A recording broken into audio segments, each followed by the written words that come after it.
Welcome to Impact Uganda. I'm your host, Victoria Sibia, and today we turn our focus to FIDA Uganda, the Uganda Association of Women Lawyers, a pioneering feminist organization that has been at the forefront of advocating for women's and children's rights since 1974. For over 4 decades, FIDA Uganda has provided free legal aid services, championed policy and law reforms, and empowered women to seek justice and equality in their homes, workplaces, and communities. With a presence in over 20 districts across Uganda, their impact is far-reaching, addressing issues such as gender-based violence, child protection, economic empowerment, and access to justice for marginalized groups. But how exactly is FIDA Uganda transforming lives? What legal and social challenges do women still face today? These are some of the questions we'll explore in today's conversation. Stay with us as we dive into the remarkable work of FIDA Uganda. Lillian K., welcome to Impact Uganda. Thank you very much. Thank you for having me. You're the operations manager, but also you've been a long-serving member of FIDA Uganda, and you've been in charge of operations, of course. Can you tell me a little bit about your work and what you do specifically here at FIDA? So my work at FIDA Uganda involves me to manage the day-to-day activities of the institution, procurement, security, administrative, logistics of the institution. Mm-hmm. Yes. And by that you mean, does it start off with like those lawyers who have to go out and perhaps going to places where people can't move to court and stuff like that? What do you mean exactly? So, of course, like you rightly put it, the lawyers who have to go to the different courts around, specifically in Kampala, the different courts around Kampala. Mm-hmm. If we have a procurement, I'm also the procurement chairperson. So if we have we normally sit on Tuesdays, so we have procurement committee meetings where we go through the things we're supposed to procure as an institution. So we go through the whole lot. Mm-hmm. And I'm very interested in finding out. You've been here for a while, actually. The organization itself, 50 years is quite a bit. How long have you been around, and what have you seen so far over the years? I've been here only 13 years, and I think we have grown as an institution. We now have units, which we didn't have then. We have the HR unit, the operations unit, we are now also going to have the counseling, the social cycle counseling unit, the fleet. So we have grown over time. Of course, our experiences have taught us to do things better, more structured, and hence the beauty that you're seeing before you. There's a lot of expansion happening into those different spaces. Is it because of what you see your customers are needing more and more and more? It's hard to call them customers, I guess, people that you're serving. The expansion, is it based on what you hear they need? Like when you're saying fleet, how's that going to help with the organization, if I may ask? Well, FIDA Uganda is a legal aid service provider, meaning we provide free legal services. You need a lawyer, we are there. We get calls from all over the countries. It can be Gulu, it can be Lira, it can be Kabare, Kapchora, all over the country. So they have to move. They have to move, and we need to help. Exactly. Where we can't help, then we work with the different duty bearers that we work with on a normal basis. When you look at operational challenges, what do those look like for an organization that is providing legal aid to different people from everywhere in Uganda? What are those operational challenges that you have seen over the years and you've overcome as well? I think FIDA Uganda, like any other legal aid, like any other NGO, the biggest challenge at the moment is the limited resources and the shrinking donor funding. The landscape of funding is changing. So, and yet on a regular basis, we are tasked with the needs of the clients that we have to serve. So The challenge is being able to respond immediately to a client who has called that she is being evicted and she needs our services. If we don't have the funding to help us reach there on time, the resources to allow us reach there on time, we won't be able to provide a service for our clients. So the reducing funding can be challenging. Of course, really challenging. Like any other organization, as you're saying. Yes. But what is the work that you're most proud of so far? Yes, of course, for yourself. Or perhaps when you look at FIDA Uganda as an organization altogether, what is it that you're most proud of that you've been able to do? Being able to see the smile in the client after she has, if the issue that brought her to the institution was land, she has got back her land. If it is land, then maintenance. If a client was not able to get the funds to assist her take care of her children, and that's what brought her to the institution, we have been able to mediate. Our strongest niche as an institution actually is mediation. By the time we go to court, it means that mediation has really failed. So the client has come to us. We have been able to successfully mediate the matter, and she has got what brought her to the institution. That, to most of us, is what gives us joy and keeps us coming back to the institution. Yes. After 13 years, you're still fulfilled doing the work that you're doing? I do, actually. I am. Yes, I am. And I have really grown. So I started as a volunteer, program officer, senior legal officer, and chief operations manager. Wow. Yes. There are women who are watching right now and who probably do need the help from FIDA. What are those words that you would actually say to them? Come to us. FIDA is here for you. Don't suffer in silence. You need the assistance. We are here. Where we can't help, we will help. We will help link you to those that will be able to help. I'm also the client liaison. So in case anywhere, whoever calls FIDA or me as the client liaison, where we are not, I'm able to link up with the different service providers in those areas where FIDA is not operating. So we are able to connect you, link you to whoever can help. I'm sure when your clients talk to you specifically, they feel calm. You have such a gentle voice. Thank you. Thank you. Lillian, thank you for talking to us. Thank you for having me. Rica, welcome to Impact Uganda. Thank you very much, Victoria. You're the monitoring and evaluation manager, and I'm assuming that you're going to monitor some of the projects that you get into, or rather the programs. Let's start it off. Tell me about the programs that are being run here at FIDA. So basically, as FIDA Uganda, we run a couple of programs based on our strategic plan, and they are different. Some of them are advocacy programs, others focus on women empowerment under our same model. So we have a same model which focuses on empowering women to be able to speak up in different spaces, and these projects run across different districts. Currently, we are running in a total of around 23 districts, and the projects are under different donors. In 2024, we had around 12 donors, but now, due to the shrinking civic space, we are around having 8 donors. But yeah, we focus on our strategic plan, basically focusing on women empowerment and advocacy. When you talk about evaluating impact, in all of those places that you have your programs running, how do you measure impact, and how do you measure the success of those programs? What do you base it on? So basically, when we get a project running on board, we start with baseline assessments. We want to know what really is happening on the ground for you to measure what change you have created and the impact you have created. So once we run those baseline assessments or needs assessments, we get values, and later on we do end-line evaluations. However, as we are doing these projects, what we focus on best is client satisfaction surveys. Okay. Since we do a lot of client interactions, we want to understand, are our services enough for these clients?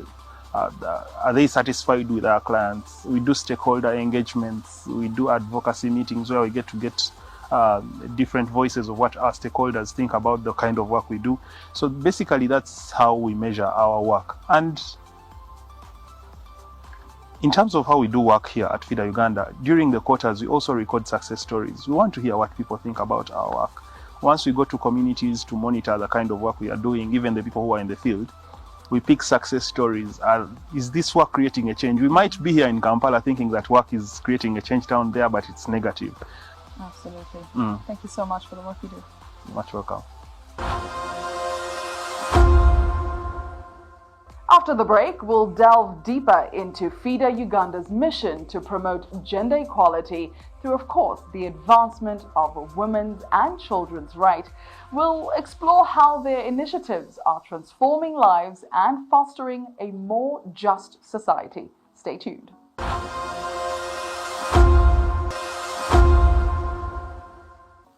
Welcome back to Impact Uganda. Before the break, we introduced FIDA Uganda and their commitment to advancing women's and children's rights. Now, let's explore their community outreach programs and how they're empowering individuals at the grassroots level. Linette, welcome to Impact Uganda. Thank you very much. So, Fundraising and Leadership Academy Manager, right? Let's touch a bit on the fundraising part of things. How does an organization like FIDA Uganda keep its finances up, or how do you even raise funds for an organization like this? Thank you very much. So we have long-standing relationships with foundations, with governments, specifically governments from a few European countries, specifically Nordic countries, that do have development funds available for gender justice and that are invested in legal aid work, in access to justice work. So we have long-standing relationships with many of these foundations and countries, and that is really like the key source of our funding as FIDA Uganda. But we've recently started exploring different and more creative ways of fundraising, and so last year we turned 50. We are a 50-year-old organization, and it was also a time for us to move beyond the traditional avenues and open up FIDA as a Ugandan-owned organization. So we invited businesses and individuals that are based in the country to partner with us to provide legal aid services to women and children in need.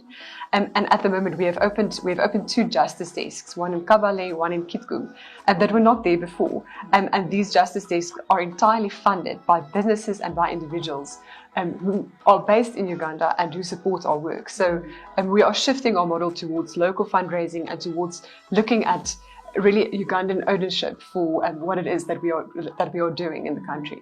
It sure does make a bit of a difference in terms of the funding also coming from the country. There's a sense of ownership, I guess, and service towards their own people, isn't it? Absolutely, and we also see it as a much more sustainable way of raising funds. And oftentimes, a business would be willing to support a justice desk in a district where that business owner is from, where they have family. So they are invested in their community, and they see this partnership as a good way of giving back to that community and making sure that the services are there for women and children in need. But we do see this as really the model of the future, to become less and less reliant on outside funding and more reliant on the funding that we generate ourselves, and also that we receive in partnerships with these local businesses. Perhaps for those people who actually don't understand, how important is funding for an organization that gives free legal aid? Well, it's critical. It really is critical. Legal aid it's expensive.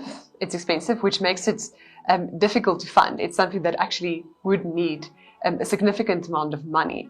And for one thing, we work with professional lawyers, people who have gone to law school, people who have gone to LDC. They have practicing certificates. Our officers have to meet requirements set by Law Council. We can't just provide justice under a tree, as charming as that might seem.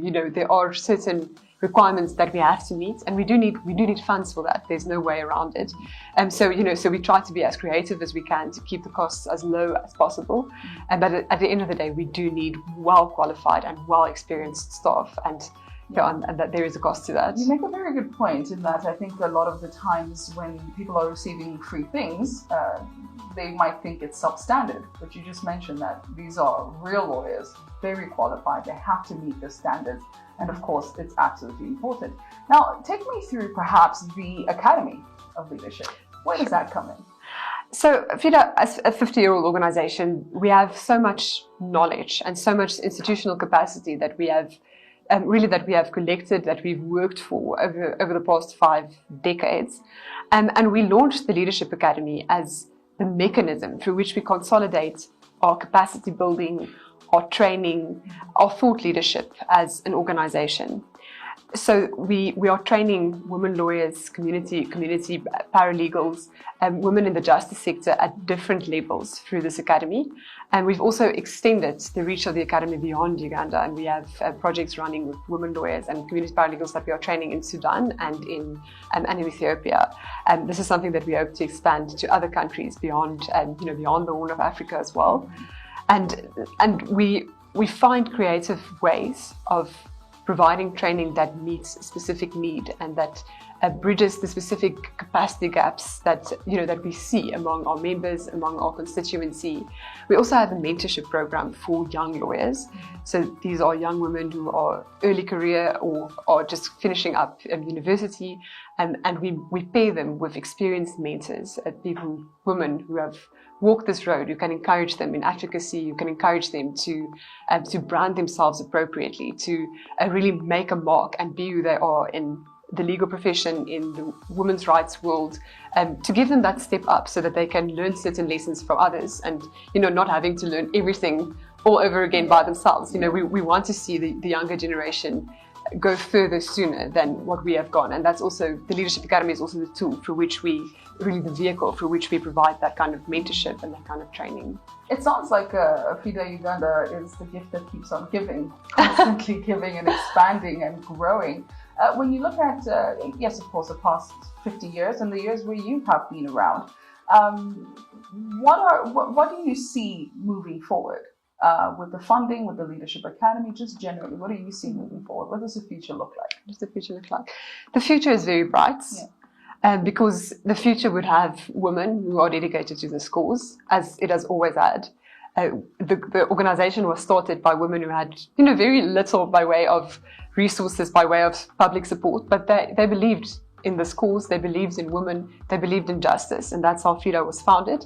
And that's how FIDA and really the women's movement will continue. We have young activists who are incredibly talented, incredibly creative, and they're constantly coming up with new ways of doing advocacy, of new ways of engaging the public, and of making sure that voices in different places are heard. So I think as long as we have that human capacity, and specifically from young women and from women in the movement, we will move forward, regardless of changing circumstances, the changing development landscape.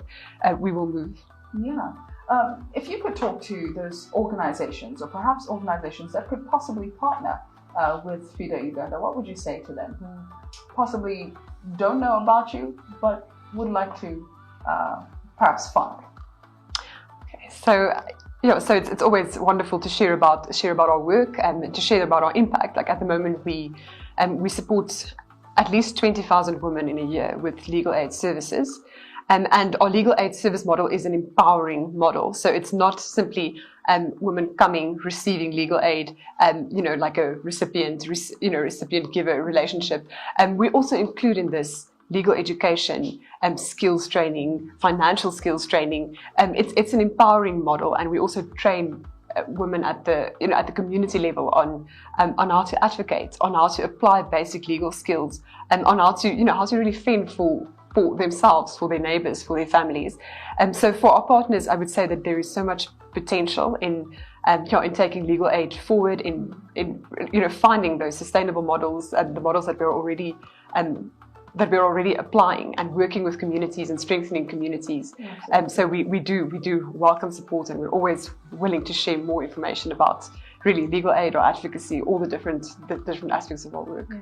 Linette, thank you so much for the work you're doing. It's my big pleasure. Absolutely. FIDA Uganda since 1974 has been giving free legal aid to vulnerable women and all types of women with different types of issues. But here's the thing, we've got to hear the foundation and hear where it all comes from, the inspiration, the type of people that are working at FIDA Uganda. And to have that conversation with me, I have Elizabeth Kemigisha, who is the Advocacy and Communication Unit Manager. Elizabeth, welcome to Impact Uganda.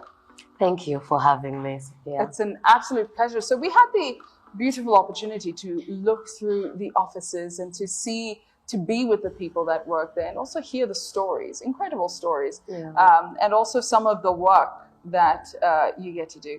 First, take me back a bit of history. 1974, 50 years. I know you're not 50 years. Not yet. Not yet. Yeah. But I know you have a lot of knowledge as to where this all came from and why this work was started. Please do share. Yeah, so thank you very much for the opportunity. I think it speaks a great deal to the work that we do to be hosted on a program like this that speaks about, or that really purposes to show what impact institutions like ourselves, individuals that are interested in social justice are doing in terms of improving the communities where we live. And like you said, in 1974, a bunch of women lawyers came together, right, in Mexico, coming from all sorts of, parts of the world, and agreed, they agreed through that particular conference that women lawyers, it's important that women lawyers, we are connected by different things, be it women lawyers from global north, be it women lawyers from the global south countries. So they came together at that conference and agreed, how do we organize ourselves better?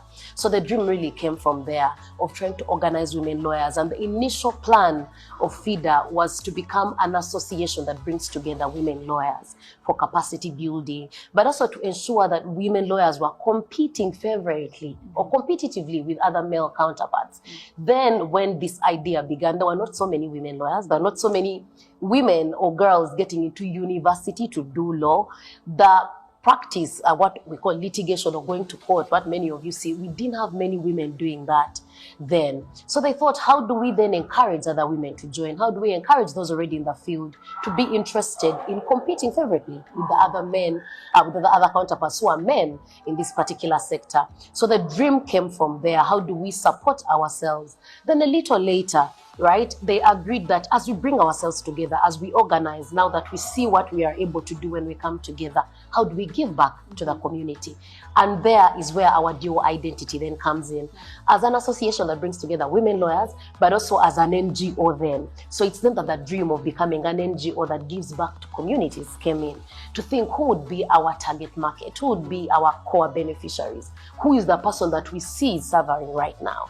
And by the way, it wasn't that men or young men or women, young men were not suffering, or really fathers were not suffering then. It's just that the violence that was happening then, the kind of injustice, the kind of political participation, did not have women. Women's voices were nowhere to be seen. So we figured that women who are suffering a lot of gender inequality then and still now would be our core beneficiaries. We just said, I don't need your signature. I mean, we heard a case like that where a woman was unwell and was in hospital for many, many months, in which she came out of the hospital. Her land was sold. Everything she had was sold off. Yeah. So it was really a lived reality for a lot of women. So we broadened our work into that. So that's where our four thematic areas come from. So now we have legal aid, we have economic empowerment, we have HR work because it's important, because of the reproductive role women play. So a lot of our advocacy work has been venturing into one, making sure that policy takes into consideration the unique needs of women. And here, I would like to clarify that many times we are misunderstood. For example, the ongoing conversations on the sexual offences bill and marriage bill. Someone will say, they are trying to fight for the women to take over the men's power. That's not it. We are trying to say that there are unique needs of women when it comes to sexual offences. That the police crimes report will show you for the last 10 years that children who are girls and then women are the biggest sufferers or victims of sexual violence. So you cannot legislate the same way you legislate for men or boys, but that doesn't mean that that problem does not happen to them. So at the back of our minds, we keep on reminding legislators, it's important you're taking into consideration women living in rural areas, that you're taking into consideration things like the digital divide, that while a woman in Kampala may access police through a phone call or WhatsApp, A woman in Nabatte may not Doesn't be even know able where to to get start. that. Yeah.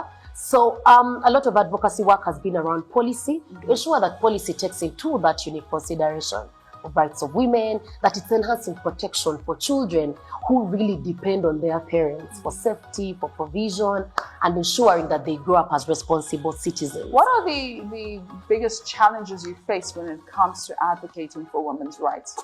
I think cultural norms, culture and progressive culture norms and religious Is that a beliefs. mindset issue or what? Yeah, there's a lot of mindset change that you need to do, and it's a lot difficult.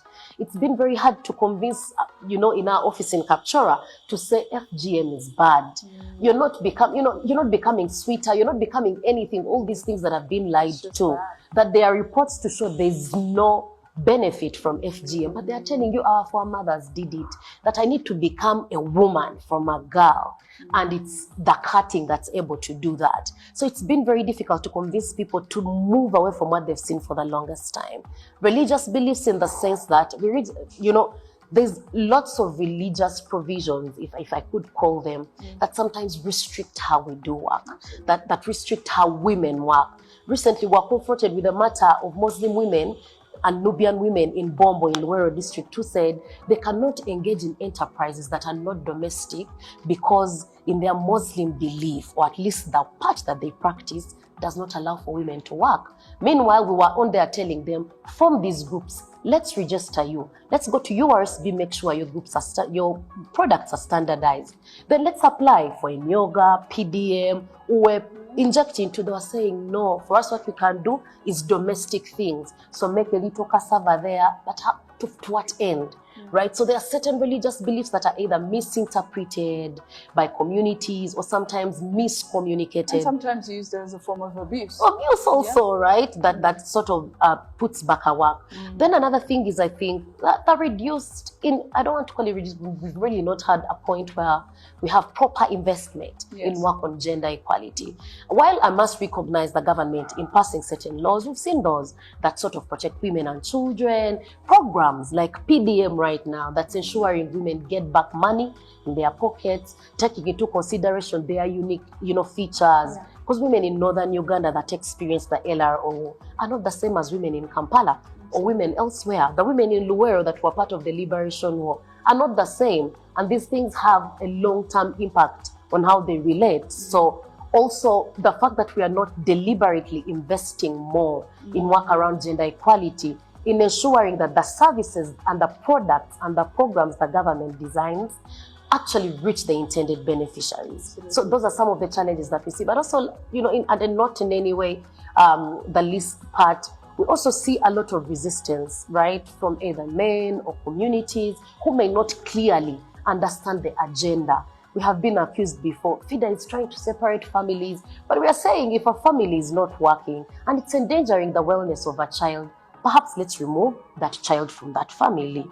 So a lot of that resistance affects us because we have, for example, a male engagement model that guides us to ensure that we don't forget the males, not just as perpetrators of violence, but as people that are important in fighting against violence, in ensuring women are not fully dependent on them and therefore reducing chances of these families thriving. So that resistance sometimes makes it very difficult. So finally, I want you to perhaps share with the public, what can the public do to actually help in advocating for some of these rights in conjunction with FIDA, of course? That's a very important question that we've been reflecting about at 50 years now.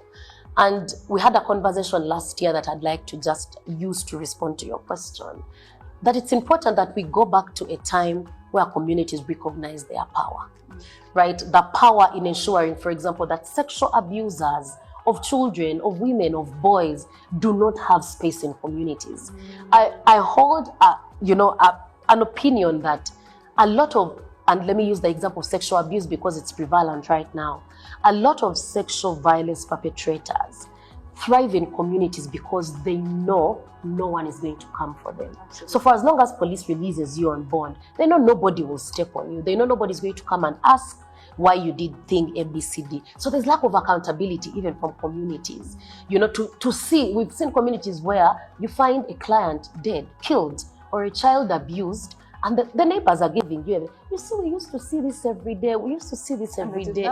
And then they did nothing. Nobody's calling the police. Nobody's supporting police in investigations. If anything, they are telling communities, negotiate, let them compensate the girl. You want to ashame the family. So I think in terms of what we need from communities is one, to realize their power in terms of holding perpetrators of violence accountable. Because when you don't have accountability, it does not matter how many policies you pass.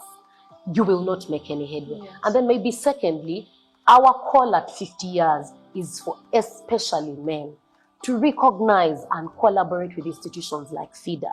We're not here to fight men, we're here to work with men to ensure that you don't have to suffer when you haven't left Kameza money at home. Because the wife has something here, that you're sharing school fees with your partner, that you're able to not worry that your children are not going to have food. So would like to see for the men to realize that the value in collaborating with us, other than thinking we are here to fight, we are here to front the wrongs we need of women. More male feminists. Yes, I hear you. Yeah, male allies, males sort of leading, the call for justice, males sort of working, because we have paralegals in the field that we call community legal volunteers, joining us to be able to hold perpetrators accountable. Elizabeth, thank you so much for all the work you do. Thank you so much for having me. Coming up, we'll discuss FIDA Uganda's extensive network of legal aid services reaching over 20 districts. Learn how their dedicated team of lawyers and community volunteers are making legal support accessible to those in need. So don't go anywhere.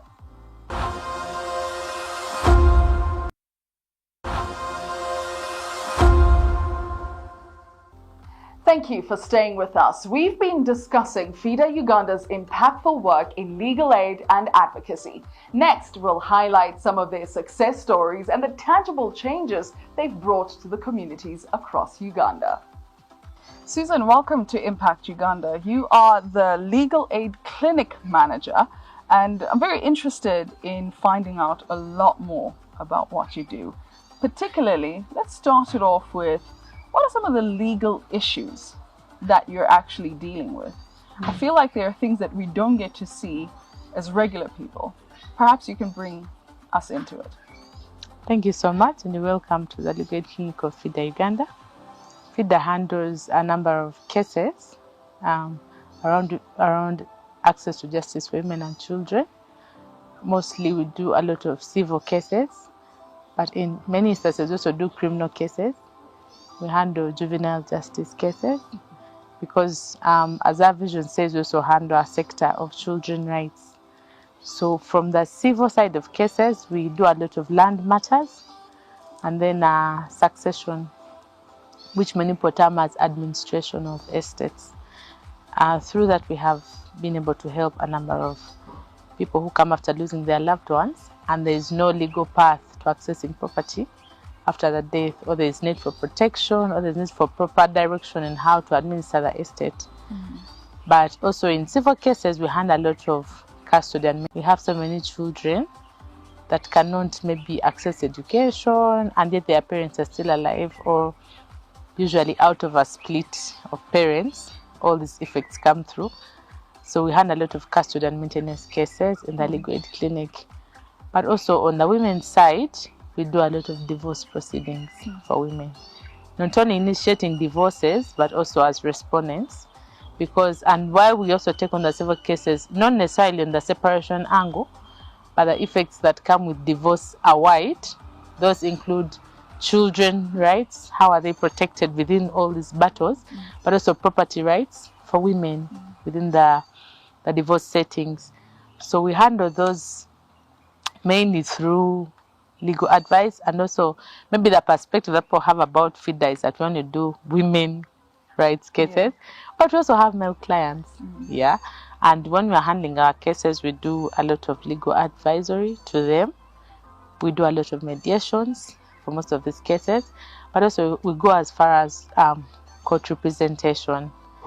So even for other cases like juvenile justice, that sector we handle children who are on remand, or those who are being criminalized by the law that cannot access justice easily.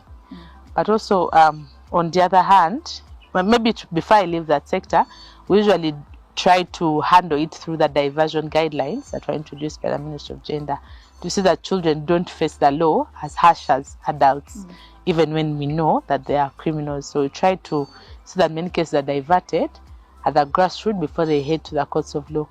But we follow them through up to the remand homes to see how they are faring, and also see how best we can help them in solving some of these cases. It sounds like it's a holistic approach to some of those issues that people face, but also at the same time, the issues you're talking about, getting legal aid for those and having the finances to actually foot that is quite expensive. But what do you guys do as FIDA for those people who actually can't afford the legal expenses, if there are any for that matter? FIDA is strictly free for all legal aid services.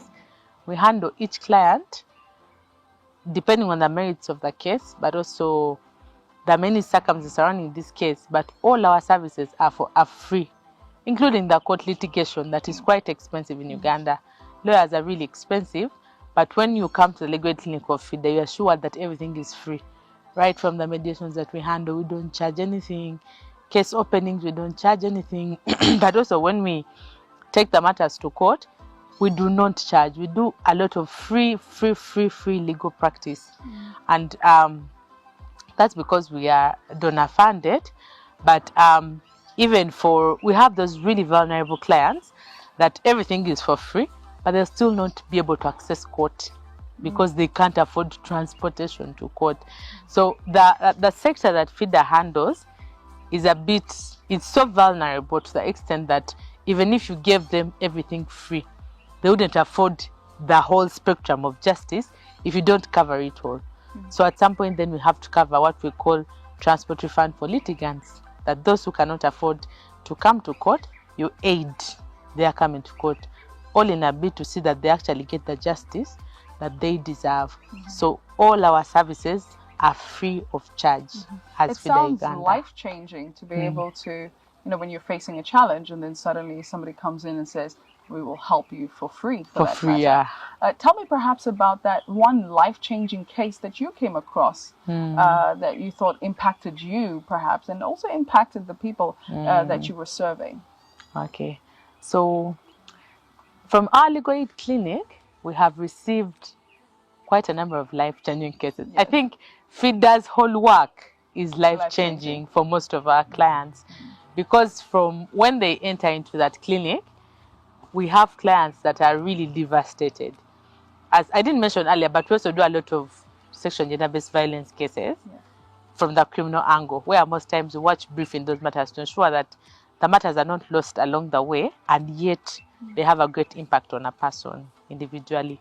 So we do most of those cases, but every time someone comes into the legal aid clinic, their life changes because they come in a sense of hopelessness, and yet you're giving them life after their case. Maybe, since you said I mentioned one, I could say one that was really mind-blowing for me. We had a client, I might not disclose her name necessarily, but she got cancer at some point. I think it's of the thorax or something, that lungs, that helps you breathe. So she got cancer, and then she went to an operation for some time, which didn't go well. So she had to go to ICU for I think close to 4 months, and she was in ICU, and she was on life support, I think, if I should say that. And then she comes from that state, and she reaches her home, and her house has been sold, and her property, her land where she farms from, has been sold by her husband to a total stranger, a third party. You are joking. I'm not joking, but imagine a woman who has come from a state of lifelessness to a state of devastation. Like, you have left hospital to life, and yet there's no life outside. So she really had no starting point. She had no home to stay in, and the person who had bought the land had bought an entire piece, I think up to 8 acres, and she had nothing. So when she comes to us, we are trying to devise ways of helping this particular client, but even those ways are sometimes frustrated through the court systems. We file a matter in court, many things happen within the internal controls of court, and the matter is dismissed before it's even prosecuted. Yes? So that was again more devastation on this client. The matter is dismissed simply because I think she hadn't followed a particular guideline in a particular timeline. When it's dismissed, this is our norm as FIDA. We don't just let it hang. We take it back to court, yes, and litigate that matter. Because what we wanted was to see that this woman's property rights are protected amidst everything. Actually, that client, she's among those few clients who don't breathe naturally with oxygen. She has to take tablets to get breath. And imagine from that state to a state of nothing. So for me, that story was quite changing. And when we finished that whole case, we had her get back her matrimonial property, one that she had acquired with her husband, but also we had her get farming land for herself so that she can keep on. And on top of that, we also had the husband give her another commercial land where she could put rentals and get money for sustainability, because she needs medication. It's like $1 million a week to sustain just her health. Yes, so FIDA has had a number of life-changing cases, but that spoke to me. It spoke to me really bad because I saw a woman dying soon with no hope, and yet she had lost everything that she had ever had in life. And now she's in a different place. And now she's a really happy client. Suzan, thank you so much for the work that you do. You're welcome. And that's all for today's episode of Impact Uganda. We've seen how FIDA Uganda's dedication to legal aid, advocacy and empowerment is fostering a more just and equitable society. Their unwavering commitment to women's and children's rights serves as an inspiration to us all. Join us next time as we continue to highlight organizations driving positive change in our nation. From me, Victoria Sabia, goodbye and God bless.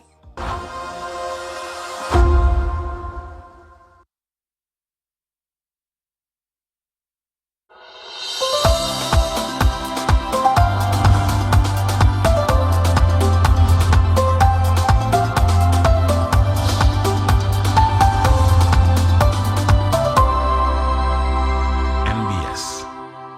Always.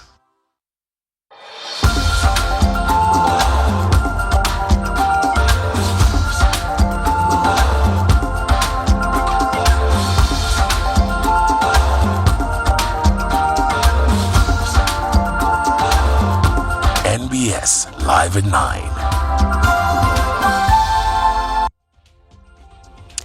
Election fever has officially started. The Electoral Commission did table a budget close to 1 trillion shillings, around 800 billion shillings. We'll tell you about that budget and what's contained in it in our news bulletin here on NBS Live at 9.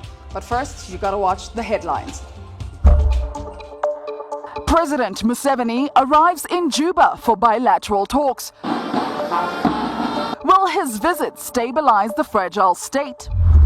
Questioning the authenticity of the forthcoming elections. The use of the Uganda Bureau of Statistics tablets presents challenges. EC confirms it will use 2014 data. What does this mean? Are we wasting time? Power, our power, people power. Uganda's political landscape gets more confusing. A new establishment with NUP symbols. Why? Our power. As NUP's Lubongoya eyes elective politics, should Secretary Generals hold other powerful positions? 6 billion shillings earmarked for the presidential swearing in. Who will take the oath? This is